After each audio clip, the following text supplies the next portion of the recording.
তো আল্লাহ বলে তারা আমার আয়াতগুলাকে অস্বীকার করত। বলেন নাউজুবিল্লাহ। এই আদ জাতি নিজেদের দৈহিক অবকাঠামো আর শক্তি দিয়ে খুব বড়াই করত। এই আদ জাতির কাছে যে নবীকে আল্লাহ পাঠিয়েছেন এই নবীর নাম হুদ আলাইহিস সালাতু ওয়াস সালাম।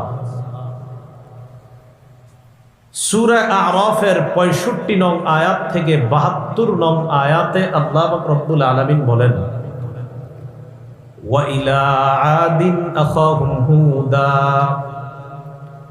ক্বালা ইয়া কওমি ইবুদুল্লাহা মা লাকুম মিন ইলাহিন গায়রু।